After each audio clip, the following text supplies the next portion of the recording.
What is going on, boys and girls of YouTube? Smite 2 is back and people are mad about it, which makes me happy. I love when my happiness upsets somebody else. I don't know why. It feels good, dude. It feels good. It makes it even better. It's a weird thing. I realize you might not feel the same way. So today we're doing an aspect tier list. Hi-Res dropped 20 aspects. That is essentially it's a way to play a god in a different role or in a different way. Some of them are really cool. Some of them are pretty poop. I know there have been some other people who have done aspect tier lists already. I don't really agree with some of it, not usually, you know, some of them, parts of them, whatever. So I want to do my own. I want you guys to have an idea of what you're getting into if you turn an aspect on. I think a lot of people are turning them on and just playing them. And by think, I mean, I've watched it happen. I know Tricky played Cupid ADC the other day with the aspect on, which makes Cupid a support. So he was just crutching himself. But that's besides the point. Let's get into this. Let's talk about it. Aspect tier list. There are 20 gods with aspects, okay? So the only god you can't see is the Morrigan right here. I have put them on F tier. They're not going to be F tier, obviously. S tier are going to be the top tier, broken. A tier are going to be the insanely good, but probably don't really need nerfs. B tier are going to be average. They work in the way they're supposed to work. C tier are going to be bad. Probably shouldn't play them. And D tier are going to be the do not touch. Please do not touch them. So it actually works out because Honor probably has the best aspect in the game. So the way aspects work, before I get into it, aspects take something away. They aren't just additions. It's not like, well, why wouldn't you turn it on? Because you're losing something. All right. So Honor's weird because his passive just completely changes. So Honor's current passive and passive from Smite 1, when you auto attack, you start to pen the person you're hitting. The new aspect takes that away and your auto attacks ramp up attack speed on that god. So it's a 4 stack. Every auto calls this stack. You can stack 4 times. Each stack is 25% attack speed. So if you auto a god 4 times, you start attacking with 100% increased attack speed. That's a lot. It's a lot. It's very noticeable. Honor can reach, I think, like 4.5 attack speed with a real ADC build, not just like a troll all attack speed build. Like the real build, you're getting up to like 4.5 attack speed.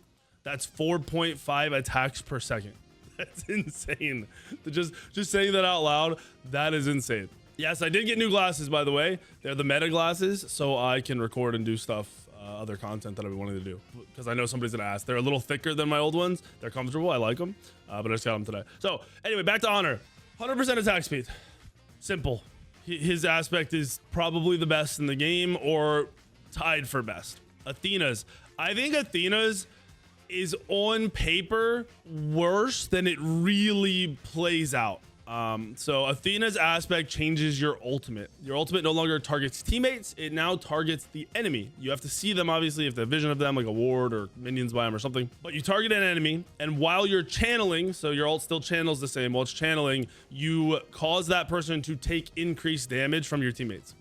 When you land on top of them, but you don't do damage anymore. So you're losing the ability to shield your teammates and the ability to do damage off of your ult. But running damage Athena and landing on carries is insanely disruptive. I realize you're not doing damage, but landing on them and just insta-3 autoing them, especially with my double stacking poly hydras build, you basically one shot if you are going the correct builds. Obviously that requires you to get the late game. However, if you truly take into account that god taking 20-30% increased damage, if you can really tell what's happening in the team fight and you know your teammates are hitting them, it's not a bad trade-off. I think it's a lot better than people are giving it credit. We'll see how time will tell, basically. We'll see how it plays out. Bacchus. I think Bacchus's is the worst. So what it does is it changes your one's scaling to just scale off of strength and off of more like strength impacts it more. Where currently it scales off of, I think it's strength and prots. It might not be strength, it might be in prots. I know protection scale it. The problem is when the aspect is on, the strength scaling is nowhere near high enough. It's not like a Bacchus flop one tap. I do think there's some fun in it with that double stacking polyhydras build, and there's potential like fun builds, but I don't think it's actually good. It's definitely not good enough to be running around in the jungle because you can't clear in the jungle still. You're gonna have big issues trying to get away with a damaged Bacchus. And then if you want to play around your one, you just turn the aspect off and build defense, and your one hits really hard. So I think Bacchus's aspect is one of the worst. Bologna's, I think Bologna's is nuts, but I think it's nuts as a solo lane. So what it does is your 2 no longer gains bonus damage. So Bologna's 2, if you as you swing it around, you get bonus damage, you slam, you do a lot of damage. You don't do the bonus damage part of it. Now your healing from your 3 and your block stacks from your 1 are shared with teammates. The 1 block stacks are insane. Now I think Bologna's probably not the best solo laner, but once you get the team fights with that aspect on, it really impacts that entire team fight. Seriously, it impacts it. I think Bologna's aspect is very, very, very good and extremely potent. Cern's aspect. I've been playing with Cern's aspect a lot. So Cern's aspect takes away his auto attack, his ranged auto attacks, and he becomes a melee god. The bonus is your auto attack scale higher off of stats, strength and intellect. So base scaling for all gods is 100% strength, turns in, your strength 100% turns into auto attack damage, and 20% of your intellect turns into auto attack damage. For Cern's aspect, I think it's 130% of your strength turns into auto attack damage, so 30% higher on the strength, and I think it's 25% intellect turns into auto attack. I could be wrong, but I think it's 25. So if you're building strength, your autos hit really hard. I've been running multiple builds on this in the jungle because I don't see Cern being played melee ADC. The kit feels weird. It feels different because everyone's used to the range, but it just doesn't feel easy to play yet. I do think it's very fun. So I've run like slow builds with Avenging Blade and a lot of strength and Hydras. I've run the double stacking, which is its own Smite source, but it's Transcendence, Thoth, Hydras, Poly, and then you go Titan's Bane and some other like strength item like Heartseeker or something. And you're just trying to burst. You're legit just trying to burst. So the other gain that I didn't mention on Cern is your 3, your dash. Every time you hit a god, it takes 4 seconds off of the cooldown. So if you dash through 2 gods, 8 seconds off the cooldown on your 3. And if you're full build or you have enough cooldown built, you can dash, dash, dash, dash, dash. Now, the burst from your dash proc is insane. It's a lot of damage. If you 2, which cripples, and then you auto them, and then you 3 and auto them because you can cancel your 3 right away. So you just dash through them and cancel it and auto again. You'll pretty much 100 to 0 somebody. Plus, with at least with the build I was running, your ult's hitting for like 700. That's without any pause. I think Cern's aspect, if somebody can figure out the right build, like the perfect build, he'll move up to A tier. But I think it's fun and playable, and I wouldn't say strong, but decent. Chalks, I'm not sold on Chalks. I'm really not sold on Chalks. I'm putting him in B tier. I'm sure other people are gonna be like, he's A tier. So what happens with Chalk is your 3 no longer heals you. However, your 3 does AoE damage, dot damage. And if your axe is down, so you throw your 1 and you 3, it does AoE damage around your axe and around you. And if you're, all stacked, it's double ticking, which is a lot of damage. But I feel like the healing sustain has way more value in team fights than that damage does. I could be wrong, and I'm not saying I'm 100% right, but from what I've seen, I don't feel like that rain damage impacts Chalk a lot. I feel like he does enough damage, and the sustain is just hard to lose. Once again, another thing time will tell. Like, I've seen the aspects. I saw him a couple weeks ago when we played for like a week straight on the PTS, and then it's been 2 days. So we'll see where things end up. Cupids, I think Cupids is fun. And I think with the right build using Arrow's bow, which is the bow that heals your teammates, I actually think Cupid support can work. It might work. It should work. I don't see why it wouldn't. So I'm putting Cupid in a B tier. Dance's aspect, I think it's kind of bad. It's nice for split pushing, but in a real team game and like grouping, I feel like the only upside to Danza is your aspect. I didn't even talk about it. It changes your 2. Your 2, you no longer throw out the whatever it is, and then it taunts. That doesn't happen anymore. You spawn 2 clones.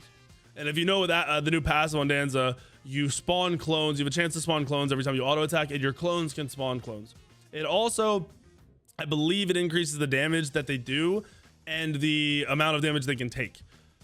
The problem with that is, like I said, it's really good against Nuwa because it basically counters Nuwa minions. They don't know what to do. But outside of that, you lose the CC and the burst from the 2, which synergizes with the kit really well, and you just gain a lot more clones. So if you're just standing there free casting, it's good, but that's so rare that I'm putting Danza in a C tier. Fenrir's, I think, is very good. It changes his 3. Your 3 does less damage, but it slows. It is a stacking slow, and it's really impactful. And I think Fenrir's support is just generally solid. His scaling off of defense on his abilities is there, and it does a lot, and it makes him do good damage. He has good engage. I think the biggest downside to him is the fact that it's so easy to get a team-wide beads to counter his ult. That's why I'm not putting him any higher, which isn't the aspects problem. It's the god.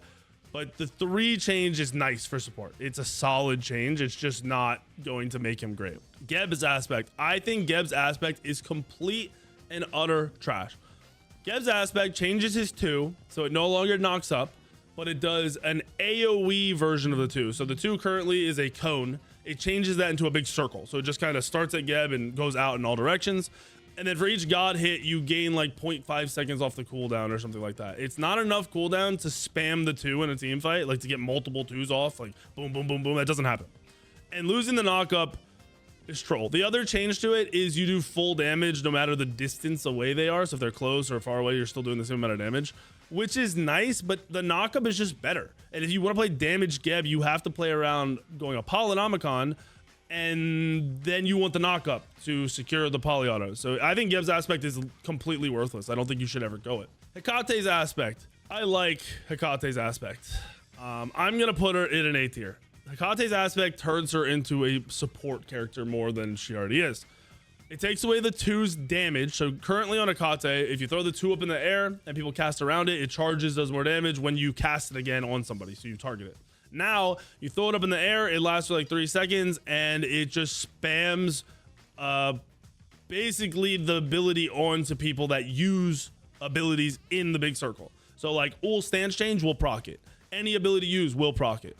So if you're in the support lane and you're going the right build with the right proc items and you're playing correctly and you have enough cooldown, people are basically just poking themselves down really, really hard. It is extremely potent. Going items like Gem of ISO really synergizes well with it. Plus she has the shield for magic defense, which is just not part of that, so it's just what she does. So I think she already kind of works as a support, and this just makes her laning phase almost unbeatable, like really, really hard to deal with, and that's why I'm putting her in A tier. I've played against probably the best Hekate support player in the game a couple times, and it's annoying to play against. I won't say it's impossible, but it is really, really hard to play against. Hercules support. I haven't seen it enough, so I'm gonna put it in B tier. I really like seen it like once. So Hercules support, or sorry, Hercules aspect makes him more of a support. It changes his 3. His 3 no longer heals him based on the damage done and no longer his attack speed. Instead, you pop it, you stack up stacks for every time you or a teammate around you is hit by, I think, an auto or an ability. And then at the end of it, it heals everybody that has stacks. I don't really know what the numbers are on that healing. I haven't seen it. I haven't, like, it's not there. It's not really readily available. I'm not really sure how good the heal is. If that heal is a lot, obviously anti-heal is just going to fully counter it, and he'll end up not being great anyway, but it might make that early game just stronger for teammates as a support Hercules. I do think losing the attack speed and just the self-play is kind of not great. I'm borderline want to put Herc in C tier, but I just don't know enough to do that. Khepri's aspect is trash. It might end up being a dual aspect, maybe. So what happens is it changes your 1. Your 1 no longer pulls people back. Instead, it roots the person with you. They're still silenced, and you get extra damage off of, it says, your auto attack damage, but it's not auto attacks. So attack speed doesn't scale it. Strength doesn't scale it.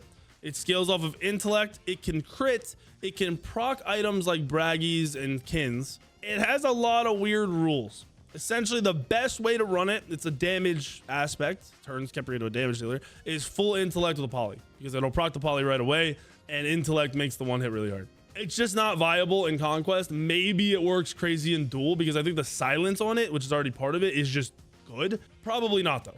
Who knows? We'll see over time. I've run it 6 or 7 times already, and there's just no builds and nothing that makes it feel good in Conquest.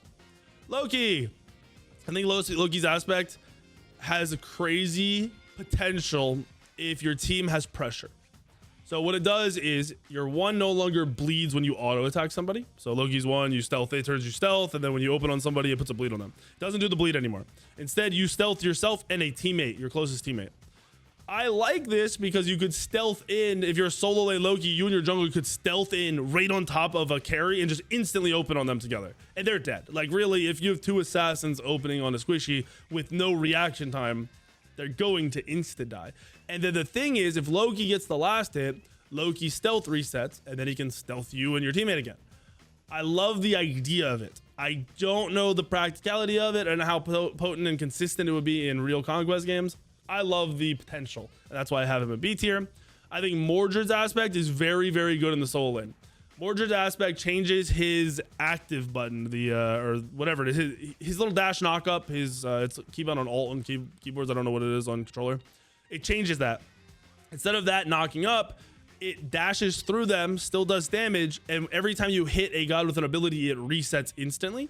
So if you use it on somebody and then use an ability, you can use it again and then use an ability and then use it again and then use an ability. So when he's tanky, it makes him just a menace. He's dashing through the team fight. He's hard to hit. He's avoiding abilities. He's very annoying. He's doing extra damage. So I think as a solo lane Mordred with defense, that aspect is very, very strong and kind of puts him into that real like backline warrior tank annoying god role. Neith. I think Neith's kind of being slept on. Neith's aspect changes it so you get attack speed, basically. You get lots of attack speed. I kind of want to need to pull it up because I read this a while ago and I want to make sure I don't describe it incorrectly. So if you ever want to look, you go into the game, go to the god, go to abilities, and the aspects right here. So broken weave explosions no longer root the enemy, which is whenever you put a weave down and then you break it with your one. It used to root and like explode and do damage. Now instead, I think it still does the explosion damage, and then the buff reduces the duration, and the buff has a reduced duration. However, the attack speed gained is much higher. So you're getting a ton of attack speed from this aspect.